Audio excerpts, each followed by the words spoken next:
Au micro, Alex en roue libre. Aux promenades photographiques de Vendôme, nouvel opus, en compagnie de Matt Jacob et de Campus, les étudiants en photographie, tous ceux qui apprennent encore la relève en quelque sorte et qui travaillent ici. Demain, il y a leurs travaux qui seront exposés et là maintenant nous allons les rencontrer dans l'atelier du docteur Faton. Étrange nom, je connais à peu près rien à l'histoire de ce lieu qui se situe non loin du parc du château, au-dessus des écuries sud, pas très loin du manège Rochambeau.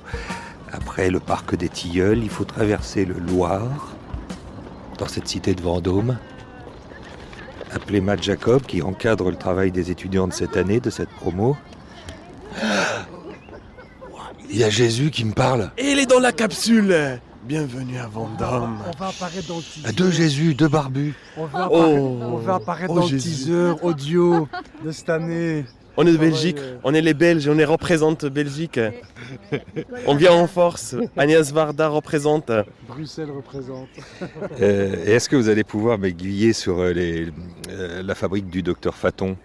On y va. On y va. On y va. On partage le chemin. Alors ça j'adore parce que quand je dis que c'est Jésus qui me parle, j'ai quand même un barbu avec une barbe de cénophyte fabuleux. Voilà, et vous êtes là pour m'apporter la voix, pour me la montrer la voix. Oui, absolument. Et il se passe quoi alors en ce moment dans la fabrique du docteur Faton, ce bon vieux docteur Faton ? C'est le campus, on accueille, on reçoit les différents étudiants des écoles de photo pendant une semaine pour créer une œuvre collective. Et vous faites quoi dans cette affaire ? Nous, on est des anciens étudiants et on est revenus parce que... Sur les lieux du crime. Oui, on revient enterrer le cadavre.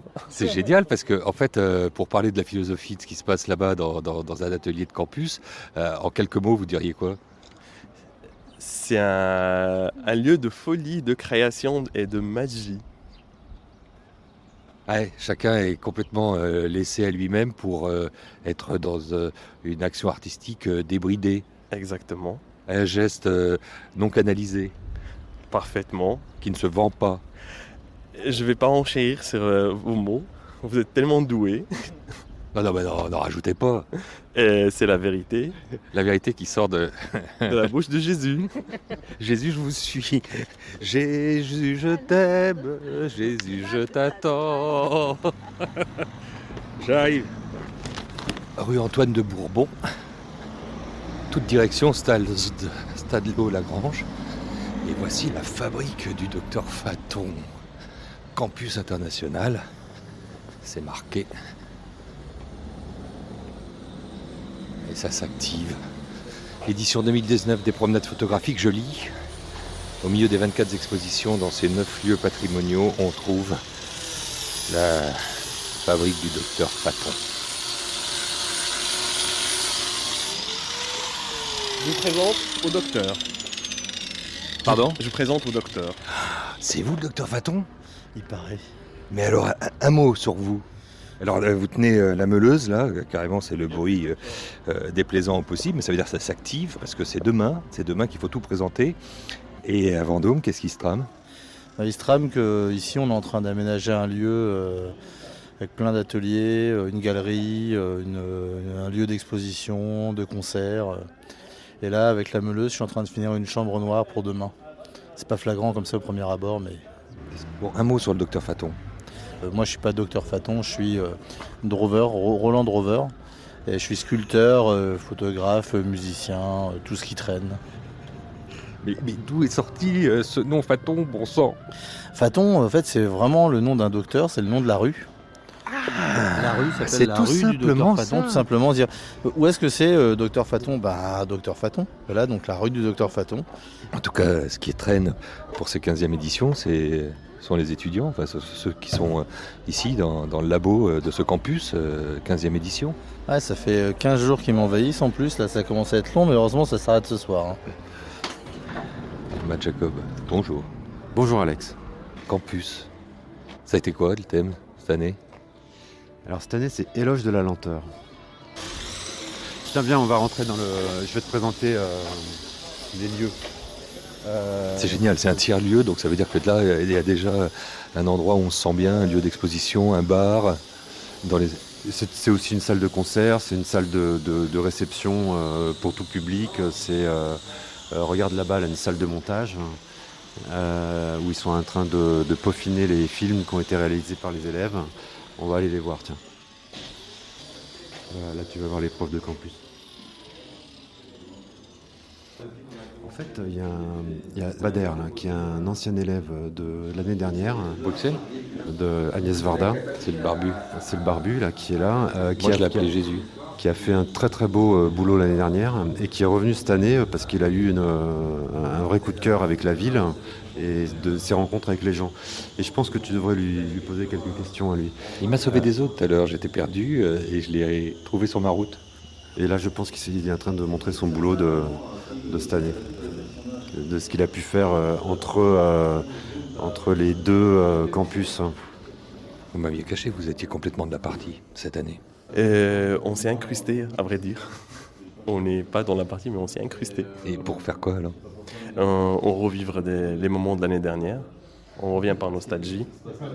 L'année dernière, on fêtait ces slogans, justement. C'est ce qui restait de l'esprit de 68, des 50e anniversaire. Exactement. Et, cette année, il y a un autre slogan, un autre thème. Mais l'esprit y est, les personnes sont là. L'éloge de la lenteur pour sortir un peu indemne des barricades. Ouais, pas aller trop vite. Dans un monde qui, justement, n'a plus que ça comme tempo. Ah bah oui, j'ai dit une bêtise. Non, mais pour une deuxième fois, je n'arrive pas à enchérir sur vous. Et les collègues, les profs, ils encadrent? Non, c'est plutôt des séances de lecture d'images qui sont programmées aussi ils sont dans le programme et pour accompagner les jeunes photographes à mieux affiner leur technique et réussir le sujet. Et on a l'avantage d'avoir 3 profs de courants différents, d'écoles différentes, qui partagent leur avis et leurs conseils avec la nouvelle génération.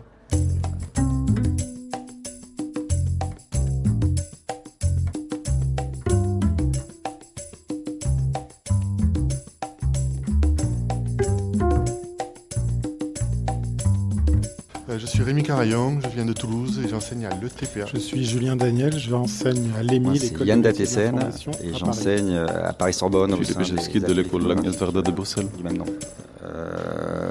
Là, on a proposé à nos étudiants de faire une lecture de portfolio. Donc, chaque étudiant de chaque école vient nous présenter une amorce de série ou quelque chose de plus abouti. Et on croise nos regards de professeurs, sachant qu'on a toute une pratique différente. On vient du reportage, du monde plasticien ou du documentaire. Et on essaye de croiser nos regards sur le travail d'un jeune homme ou d'une jeune fille. Rémi, parce que toi, Oui, j'ai été un peu là sur les 15 jours. Ça a été beaucoup de production, beaucoup de questionnements, un peu de peur et puis de la joie à la fin quand on voit ce grand mur recouvert de photos. C'est quand même beaucoup de joie et de fierté, je crois, à la fois. Ce mur, il ressemble à quoi? Je dirais comme ça, une 20-25 mètres de long, 20-25 mètres linéaires sur 3 mètres de haut, en L, hein, sur lequel sont affichées les photos des 26 personnes qui ont participé à cet atelier. Et s'il y avait une image, comme des fois, celle qu'on retient, qui serait celle que vous auriez envie de nous décrire, parce qu'elle est un peu en tête là, ça serait laquelle? En fait, on travaille sur la lenteur, c'est-à-dire que je suis resté 3 jours, en tout 10 heures sur une place, et j'ai photographié un cadre pendant tous ces changements et tous les gens qui ont passé. Alors, c'était vraiment long, mais on a vu la vie passer pendant 60 heures. Et c'était beau. Laurent, qu'est-ce qui se passe là? C'est la révélation. Non, malheureusement là c'est juste le lavage. Mais là on va commencer une nouvelle prise de vue. Donc là on fait du collodion humide. C'est un procédé photo qui date de 1880 des poussières et qui était utilisée juste après le daguerréotype et avant que Kodak invente les films souples. Donc Nadar, tout ça, tous ces portraits qu'on a en Exactement, tête. tous les trucs de Nadar, tout ça, c'est du portrait à la chambre. Alors la chambre, c'est un grand appareil photo assez conséquent qu'on peut voir ici. Et donc là, la difficulté du procédé, c'est qu'on doit préparer une plaque de métal ou de verre avec les produits sensibles à la lumière juste avant de faire la photo. Et on doit développer juste après la photo. Donc du coup, la contrainte, c'est qu'on est obligé d'avoir un labo portatif comme ici. Là. Enfin, à l'époque, ils avaient une carriole ambulante avec un cheval. Hein. Donc sous la petite bâche là-bas grise. Grise, là, il y a mon collègue, on est deux, là, parce que nous, on s'est mis à ce procédé il y a 1 an. Et donc, on a créé notre propre labo portatif, tente, on se l'est dessiné, etc., pour pouvoir être dans n'importe où et avoir un labo dans le noir, enfin avec de la lumière rouge, quoi, comme dans les labos photos. Et donc, ça permet de préparer la plaque juste avant de faire la photo et de développer après. Et donc, du coup, ça ressemble un peu à du Polaroid, puisqu'on a le résultat qui apparaît après. Alors là, c'est dommage qu'on est en mode son, parce qu'il faut vraiment le voir quand ça apparaît dans le fixateur, où en fait, il y a un moment donné, dans le noir, on a un négatif. Et en fait, après, au jour, donc avec la personne qui a été prise en photo, on peut voir la photo s'inverser et devenir un positif. Et là, il y a un côté assez magique. Nous, on s'embête depuis 1 an, rien que pour ce moment-là, en fait. Et du coup, c'est assez marrant, parce que on fait plus des procédés comme ça, quoi. Donc il y a un côté hyper artisanal. Et puis nous, on s'est bien trouvé avec mon collègue Patrick Gaillardin, parce qu'on est un peu des bricoleurs et on aime bien bricoler l'artisanat. En fait, on se définit plus comme artisan que comme artiste, quoi. Voilà. Est-ce que c'est pas une des définitions qu'on peut accepter du photographe? Ah bah moi, c'est celle que je défends en tout cas. Marceline, tu viens au centre. Voilà. Voilà. Alors là, on y est. Allez les petits loups, on ne cligne pas trop des yeux quand même. Hein. Allez, super. Vous êtes merveilleux. Les photos sont prises. Et ça y est, la légende est en marche. Et la légende est en marche. Alors cette photo, on la décrit? Moi je l'ai prise avec une photographe prenant la photo. Hein, j'ai mis mon groupe et j'ai mis une photographe dedans, les photographiant, pour compléter. Avoir... Et moi ce qui m'intéresse c'est de savoir, c'était qui? C'est un groupe d'étudiants, si j'ai bien compris, de France, de Navarre et de la Sorbonne et de la Belgique réunis, qui ont été réunis pendant 2 semaines pour faire le portrait des habitants. On a besoin de ces jeunes regards. Je vois cette réunion d'étudiants et je ressens un esprit nécessaire à la photographie de demain. Et ce jeu qui me parle, c'était qui? Moi, je suis Didier Defailly du journal Photographie. Voilà un grand sur Photoshop. Il y a un moment, Clara, il faut quitter la photo, rentrer dans le vrai, enfin comme si la photo n'était pas le vrai. Arrivé comme ça. On rentre là tranquillement, on s'efface et on efface le bruit. Voilà.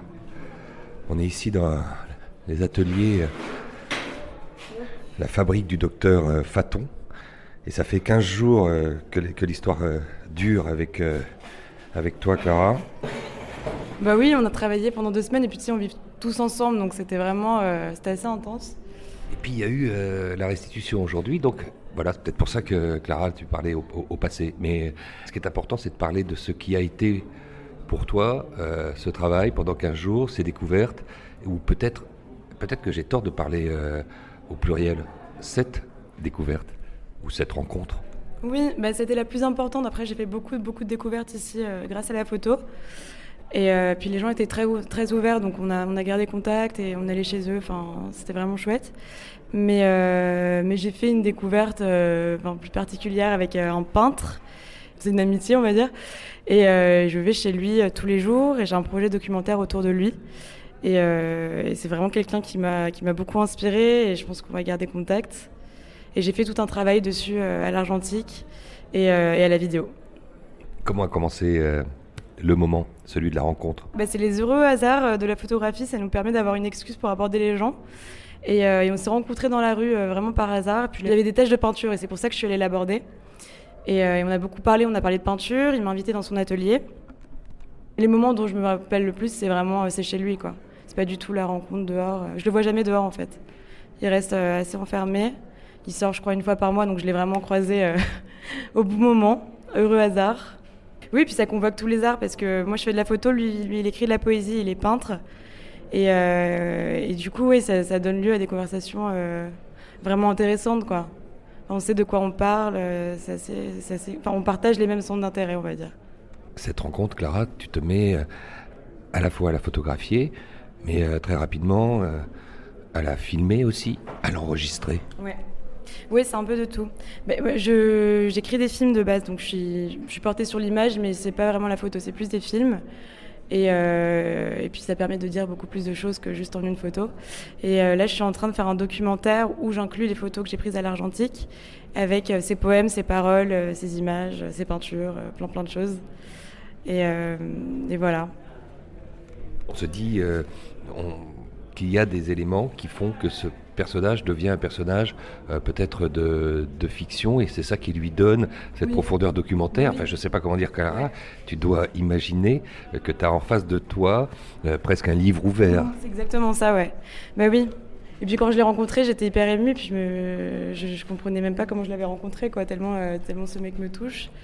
Et c'est assez incroyable, ouais, ce genre de rencontre qui change une vie. C'est un peu comme les professeurs qu'on a eus il y a très longtemps, mais dont on se rappelle encore les phrases et les mots. Et là, c'est la même chose. Il y a des fois où ils parlent et c'est comme une clairvoyance sur le monde, quoi. C'est comme si en une phrase, il résumait toute l'humanité. C'est assez fou. Et j'espère que j'arriverai à le retransmettre dans mon documentaire et que tout le monde sera touché par lui, parce que oui, moi, je trouve que c'est quelqu'un de formidable. Et c'est peut-être là où ta vie changerait, ou changera, où cette rencontre aura changé ta vie, puisque tout le monde aura vu ton film. Oui, ouais. J'espère. Donc on peut l'écouter. Je te fais écouter. Et il y a ceux qui délibérément se mettent à aller très très lentement. Des gens qui, d'un seul coup, en ont marre de penser à des vitesses de lumière, etc. Et qui se refont une vraie santé. Ça commence avec des plantes, etc. Et puis ils découvrent qu'on peut penser calmement, avec ces plantes. Et qu'on peut... Je t'enverrai la suite après.